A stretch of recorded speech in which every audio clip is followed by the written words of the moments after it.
특히 이 삼색터 커피에 대해서 되게 궁금한 게 되게 많으시죠?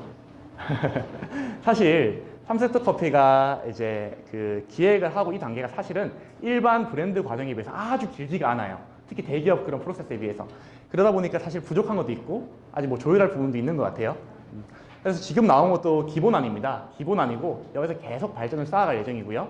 좀 끝나고 궁금하신 점이 있으시면 질문해 주시면 됩니다.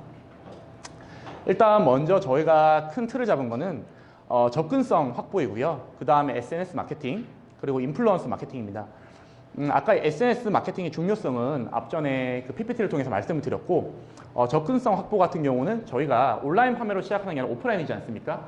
그래서 검색을 했을 때 올 수가 있어야 돼요, 매장으로. 그래서 접근성 확보를 한 거고요. 그 다음에 인플루언서 마케팅 같은 경우는 각각의 지역이 있습니다. 제가 아까 인스타그램 말했는데, 보통 이제 연예인은 아닌데, 셀럽분들이 계세요, 지역에도. 사실 그분들이 어떻게 보면 인플루언서 마케팅의 최적의 대상분들이시거든요. 그래서 그분들이 지역에서 예를 들어서 문경이다. 문경인데 어떤 인플루언서 팔로워가 한 1만 명 이상인 분이 계시다. 그분이 나 이 카페 가는데 너무너무 맛있어요 한번 올려주면 인지도가 달라지고 그게 또 파생이 돼요. 참 그거 한 게 보통 또 바이럴 마케팅 연결이 되는데, 나는 지금 사업주는 아무 노력을 하지 않아도 어떤 분이 한 개 올려줘서 알아서 막 파급되는 거예요. 그게 바이럴 마케팅인데, 그런 마케팅이 가능합니다, 카페가. 처음에 접근성 확보입니다. 먼저 두 가지를 활용할 수가 있는데, 사실 되게 많은데 처음에 시작할 때 두 가지를 할 수가 있습니다. 처음에는 네이버 스마트 플레이스라는 것과 네이버 웹마스터 도구입니다. 저희 검색을 보면 네이버 다음 뭐 구글 쓰는데 비율이 어떻게 될까요? 검색 비율이? 네? 얼마나 될까요? 추측하시면 몇 프로 정도? 맞아, 정확합니다. 80%가 네이버입니다. 그럼 다음은 몇 프로일까요? 정확하십니다. 15%예요. 깜짝 놀래라. 네, 80%, 15%, 5%는 아까 말씀드린 구글이나 기타 등등이에요. 네, 대부분 구글이 되게 큰 회사니까 구글부터 하시는 분들이 있는데 전혀 저희 업종이랑 맞지가 않고요. 저희 국내에서 하는 업종 맞지가 않아요. 대부분 IT가 맞아요, 구글 쪽은. 처음에 시작을 한다면 네이버부터 시작을 하셔야 됩니다. 그래서 뭐 다음도 하시면 좋지만 저희에게는 인력이나 시간이 한정돼 있잖아요. 네이버부터 하시면 되고요.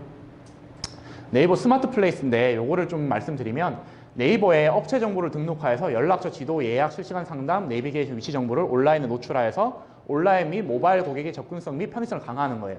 되게 어려운데 쉽게 얘기하면 검색을 해서 우리 사이트가 딱 뜨는 거예요. 우리 지점, 사진, 정보, 주소. 이게 사실 많은 분들이 오프라인을 하시면 이 작업을 안 하시고 하시거든요. 그런데 요즘에는 오프라인도 오프인 단독으로 갈 수가 없어요. 같이 연결이 돼야 되는데 연결이 안 되는 거예요. 그런데 왜 우리는 검색하면 안 나와요? 라고 말씀하시는데 이 작업을 안 하시기 때문이에요. 뭐 네이버 또 스마트 플레이스 안에서도 다양한 것들이 있는데, 리뷰, 톡톡 서비스 예약, 지도, 내비게이션, 플레이스, 네이버 오픈 API가 있는데 톡톡 서비스 같은 경우는 이제 실시간 1대1이기 때문에 카톡처럼 바로바로 답변을 해줘야 되는데 그게 사실상 초기 스타트업은 어렵습니다. 이거 안 가셔도 되고요. 예약까지도 제가 볼 때는 뭐 업종에 따라 다르겠지만 많은 분들이 아마 해당 안 되시는 분들이 많을 거예요. 나머지들은 이제 해당이 되시는 분들이 많을 거고요. 이런 겁니다. 상주 카페를 검색했다. 그러면 어떤 주소가 뜨고요. 그 다음에 관련도 순으로 쭉 뜹니다. 주로 이제 첫 번째 여기 보면 뭐 관련도 순, 리뷰 순, 거리 순인데 첫 번째로 일단 자동 옵션이 되어 있는 게 관련도 순이고요. 그리고 이제 소비자분들이 뭐 분위기 테마 선택, 선호 연령대 선택을 해서 검색하실 수가 있습니다. 예를 들어 검색창에 삼색터 카페라고 친다고 하면 점포가 있는 지역의 지도, 상호명, 현 위치에서의 거리, 주소, 영업시간, 전화, 길찾기가 뜨는 거죠. 이런 식으로. 요거 아마 많이 보였을 겁니다. 이런 작업이 가장 기본 작업입니다. 네, 이렇게 뜨고요. 근데 이제 많은 분들이 여기 보면 네이버 블로그에 업로드된 리뷰가 있습니다. 아이고. 사실 근데 이게 여기 올라오는 글들이 정말 소비자분들이 쓰시는 글일까요? 물론 그런 것도 되게 많아요. 대부분 근데 업체분들을 쓰세요. 근데 이걸 업체를 쓰면 요즘에는 워낙 다들 잘 하시기 때문에 이게 상수를 향해 티가 나면 오히려 잘 안 가시고 반감이 되거든요. 되게 지능적으로 쓰는 스킬이 필요합니다. 네. 근데 그걸 전문적으로 해주시는 분들도 많이 계세요. 그래서 상주 지역에 방문을 하셔서 그 파워블로그나 그런 분들이 글을 작성하시고 올리면 이게 차곡차곡 쌓입니다. 그러면 소비자가 검색할 때 어떤 우리는 온라인 홈페이지가 대부분 있는 게 아니기 때문에 카페다 보니까 이런 정보를 바탕으로 오시거든요. 온라인을 통해 오시는 분들은. 그래서 이런 블로그 작업이 필요하고요. 또 접근성 확보 중에 또 네이버 웹마스터 도구인데요. 웹마스터 도구는 이제 홈페이지인데 이거는 본사 관련된 개념입니다. 본사는 홈페이지가 있죠. 그 본사 홈페이지가 최고로 이제 엔진 검색 엔진 최적화 SEO가 되어야 돼요. 어떻게 검색을 해도 우리 홈페이지 유입이 되도록 그 작업이고요. 이건 이제 본사에서 진행할 겁니다.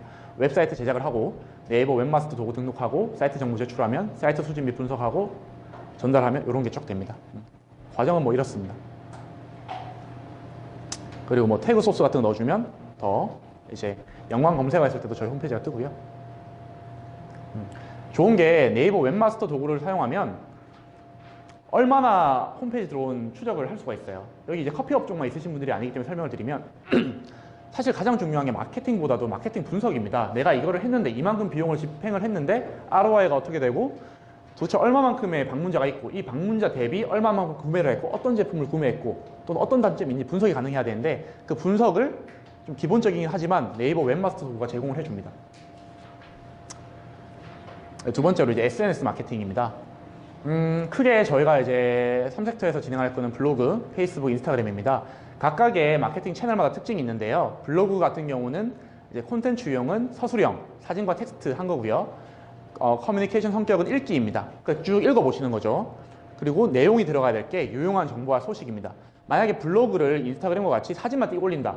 그러면 블로그 글로서 의미가 없습니다.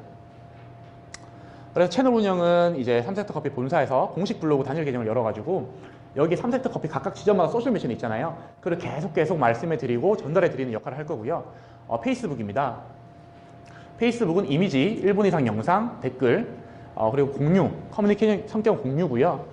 콘텐츠 내용은 상호작용 가능한 이벤트, 뭐 프로모션, 뭐 댓글, 공유, 친구 소환 이벤트, 쿠폰 등 할 수 있는 게 콘텐츠 내용에 들어가고 이것도 본사의 공식 페이지 단일 계정으로 지금 제작이 들어갑니다. 네, 인스타그램이 좀 특이합니다.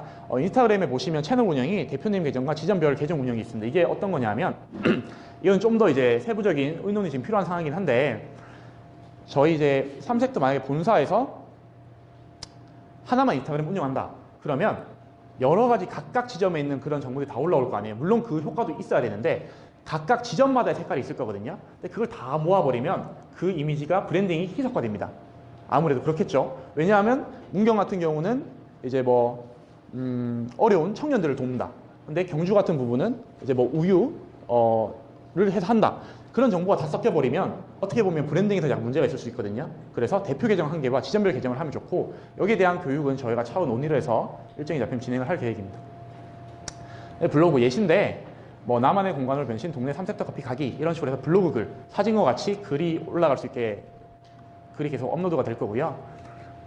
페이스북 같은 경우에는 아까 말씀드린 콘텐츠 사진과 짧은 영상, 공유 댓글에 적합한 게 올라갈 예정입니다. 인스타그램 같은 경우에는 사진. 근데 사진이 되게 중요한데 인스타그램은 있어빌리티라는 말 들어보셨나요? 되게 있어 보이게 찍어야 돼요. 그게 핵심이에요. 그것만 하면 인스타그램 마케팅 다 끝난 거예요. 되게 있어 보이게만 찍어도 알아서 공유가 많이 되는 성격이 있고요. 매장 계정은 다양한 정보와 함께 3섹터의 그런 브랜딩을 나타낼 수 있도록 계속 할 겁니다. 그래서 사실 이런 작업이 이렇게 인스타그램 그 본사 계정을 하면 우리한테 매출이 영향이 돼? 근데 그게 아니라 이렇게 하면 브랜딩 효과가 있습니다. 마케팅이 크게 브랜딩을 장기적으로 보는 관점이 있고 단기적으로 매출 관점이 있는데 이런 식으로 해서 저희가 감성적인 사진과 그 다음에 저희의 소셜 미션과 계속 광고를 한다면 크게 브랜딩이 확장이 될 거예요. 저희가 다른 지역 가도 뭐 스타벅스 바로 하면 다 알잖아요. 그런 것처럼 확장시키는 단계로 들어가는 겁니다. 정리하면 블로그는 이런 게 들어가고요. 페이스북은 저런 내용, 인스타그램은 저런 내용이 들어갑니다. 인플루언서 마케팅인데 이게 기사를 보면 10명 중에 7명은 구매 전에 항상 확인을 한대요. 이런 블로그 글들을 확인하는 거죠. 근데 이런 이제 인플루언서 마케팅 강요에 맞지 않는 게 블로그는 맞고요. 인스타그램도 맞아요. 지금 제가 상주 카페로 검색을 했는데 이런 게 뜨더라고요. 근데 이런 거 각각의 사진이 정말 파급력 높은 인플루언서 분들이 한다면 되게 효과가 좋겠죠. 근데 페이스북 같은 경우는 사실은 안 맞습니다. 페이스북은 검색 수단으로 접근하기보다는 소비자가 작성한 게시물, 온라인 마케팅 게시물에 대한 좋아요, 공감을 통해서 만들어지기 때문에 페이스북보다는 인스타그램, 블로그가 이런 인플루언서 마케팅은 좋습니다. 이건 이제 블로그 체험단, 리뷰어, 인플루언서들을 어떻게 활용할지에 대한 이야기고요.